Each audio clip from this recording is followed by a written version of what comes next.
Salut les amis, j'espère que vous allez bien. On est parti pour une nouvelle vidéo. On va démarrer avec les deux unes des quotidiens madrilènes. Marca qui consacre sa une à la finale de la Coupe du Monde féminine. L'Espagne rencontrera donc l'Angleterre. Une petite information qui concerne le Real sur cette une du quotidien Marca.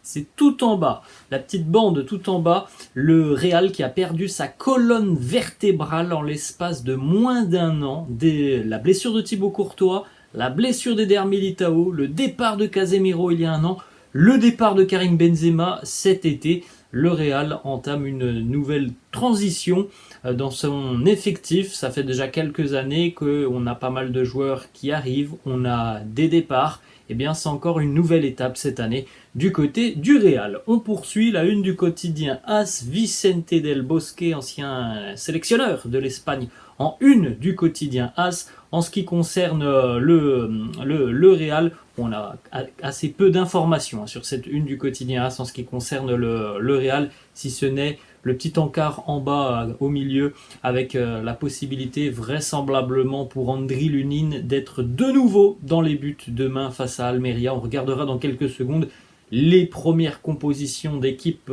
probables. On démarre une petite déclaration de Kepa Arrizabalaga qui a eu l'opportunité et la chance de visiter le musée du Bernabéu et notamment la salle des trophées où sont exposées les 14 Ligues des Champions du club.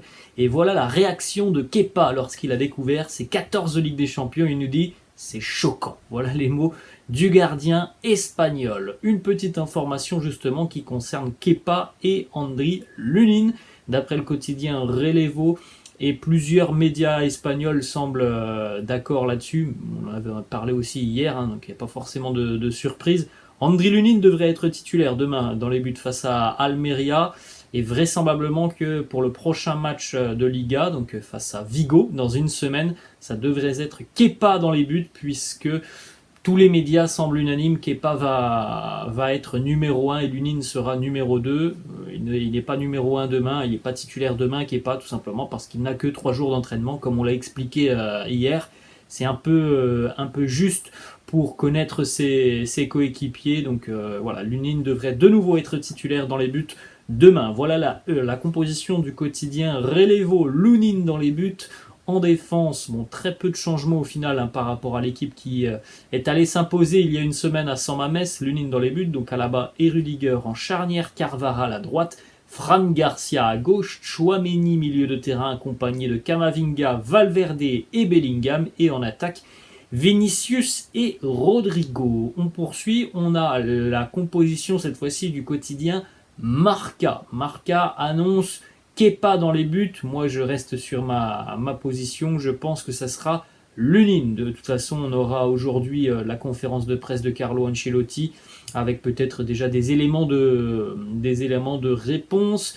En tout cas Marca nous propose cette composition. Alaba, Rudiger en charnière, Carvajal à droite, Fran Garcia à gauche, Cama, Tchouaméni, Bellingham et Valverde au milieu de terrain, Vinicius et Rodrigo. Donc quasiment aucun changement entre les deux compositions des deux quotidiens et aucun changement presque par rapport à la semaine dernière. Deux déclarations d'un joueur dont on va évidemment suivre les performances tout au long de la saison et potentiellement aussi demain. Sergio Arribas qui est arrivé à Almeria il y a une petite quinzaine de jours. On suivra la composition d'équipe, on espère qu'il sera pourquoi pas titulaire. Sergio Arribas qui nous parle donc de cette arrivée du côté d'Almeria, de ce choix. Il nous dit « Je voulais déjà faire le grand saut en Liga, et même si j'ai reçu plusieurs offres différentes, je n'ai pas hésité à signer avec Almeria. Je sais qu'ici je peux grandir en tant que joueur, car il donne beaucoup d'opportunités aux jeunes. » Ça avait été déjà le cas la saison dernière. Pour leur retour en Liga, on avait vu de très jeunes joueurs émerger et surtout s'acclimater dans cette équipe d'Almeria qui a proposé du jeu la saison passée, qui avait notamment, je m'en souviens, au match aller vraiment gêné le Real. C'était en tout début de saison, comme cette année d'ailleurs. Ils avaient vraiment gêné le Real, donc on espère pour lui que ça va être un tremplin pour la suite de sa carrière. Autre déclaration de Sergio Arribas sur le fait d'affronter le Real. Il nous dit « ça sera un match très spécial pour moi, je suis dans ce club du Real depuis 11 ans. Pour que l'on gagne, il faudra être très bon dans tous les aspects du jeu et surtout être très solide défensivement, chose qui a posé problème à Almeria la semaine dernière pour la première journée de Liga. Face au Rayo Vallecano, on a vu pas mal de fébrilité défensive du côté des Andalous. Une information qui concerne le Real et le vestiaire du club. Le Real est le seul club qui ne veut pas que la Liga filme ce qui se passe dans les vestiaires pendant les matchs. Les 19 autres clubs de Liga ont voté pour la présence de caméras au sein des vestiaires avant, pendant le match, à la mi-temps et après le match. Un seul club a voté contre, c'est le Real. Donc le club ne touchera pas les 13 millions d'euros qui leur étaient dus et proposés. Alors les explications, on ne les a pas. On n'a pas eu de communiqué de la part du Real à l'heure actuelle là-dessus, mais on peut évidemment penser que, je pense en tout cas, que c'est sur l'aspect tactique de la chose et l'aspect purement vie du vestiaire. Voilà, c'est à mon avis ce que je pense en voyant cette information. Le Real ne veut pas de caméra de la Ligue de football dans les vestiaires. On enchaîne dans une information qui concerne Davide Ancelotti, le fiston de Carlo. Il vient très récemment d'obtenir sa licence UEFA Pro. Davide est donc désormais officiellement désigné comme second entraîneur du Real Madrid. Jusqu'à l'heure actuelle, le fils de Carlo figurait seulement comme premier assistant sur le site du club et sur le site de la Liga. Donc voilà, c'est une petite modification. Et puis évidemment, pour Davide, c'est maintenant officiel. Il peut devenir entraîneur. Alors, du Real, je ne sais pas. Peut-être, on ne sait pas ce qui peut se passer l'année prochaine si Carlo rejoint par exemple la sélection brésilienne.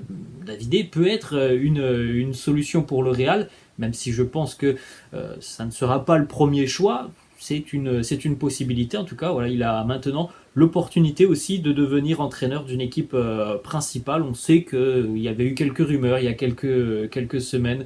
Il avait eu quelques touches, notamment, il me semble, du côté de la Suisse et du championnat suisse. On continue avec deux déclats d'Eduardo Camavinga, 100e match disputé la semaine dernière pour Cama face à l'Athletic Bilbao, 100e match évidemment sous les couleurs du Real. Et il nous dit: je suis très heureux d'entrer un petit peu plus dans l'histoire du club.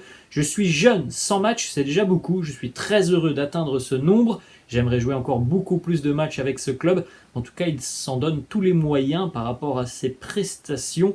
On a un Camavinga qui me semble déjà depuis quelques temps maintenant être un titulaire indiscutable du côté du Real, alors que ce soit au milieu de terrain ou, comme il l'a fait souvent la saison passée, pour dépanner sur le flanc gauche de la défense. Il me semble à l'heure actuelle très difficile d'imaginer un 11 du Real sans Eduardo Camavinga. Autre déclat de Cama qui nous dit: tu dois tout donner pour le maillot du Real parce qu'il y a une histoire énorme derrière ce maillot. Depuis que je suis tout petit, j'ai toujours rêvé de porter ce maillot. Maintenant, le rêve est devenu réalité. On va continuer. On a quelques informations qui concernent Vinicius. Alors voilà, déjà premièrement, la liste des joueurs nommés pour le trophée de joueur de l'année 2022-2023 de l'UEFA. Les trois premiers donc, qui sont finalistes: Kevin De Bruyne, Léo Messi et Erling Haaland. 4e Gundogan, 5e Rodri, 6e Mbappé, 7e Modric, 8e Marcelo Brozovic, 9e Declan Rice, 10e Alexis McAllister, 11e Jesus Navas. Et comme vous pouvez le constater, Vinicius n'est même pas dans le top 10 de ce classement de l'UEFA. L'année dernière, 2021-2022, il terminait 9e du classement UEFA. Cette année, il n'est même pas dans le top 10 alors qu'il a réalisé une saison somme toute plus qu'honnête et plus que réussie pour Vini. Vous avez les statistiques là, du petit comparatif 2021-2022 et 2022-2023. On rappelle qu'il a été décisif, buteur ou passeur sur quasiment tous les matchs de Ligue des Champions la saison passée, qu'il est de très très loin d'ailleurs le meilleur dribbleur en Ligue des Champions, qu'il est aussi le meilleur en termes de 1 contre 1 en Ligue des Champions.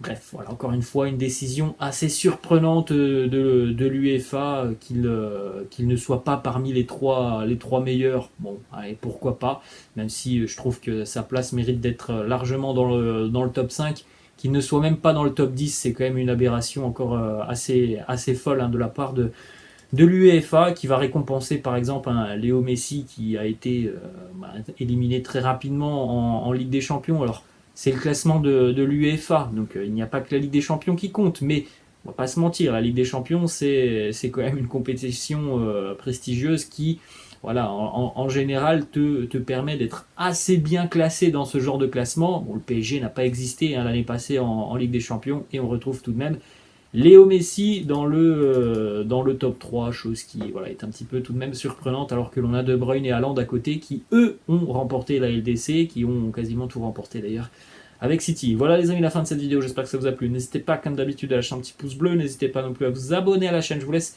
Je vous dis à demain, on se retrouvera demain peut-être pour une vidéo le matin, et je l'espère. Normalement, voilà, j'ai rien de prévu, donc normalement, on devrait se retrouver aussi pour le premier débrief de cette saison demain du côté d'Almeria, match 19h30 si je me trompe pas, demain en Andalousie. Voilà les amis, la fin, je vous laisse et je vous dis à demain. Ciao.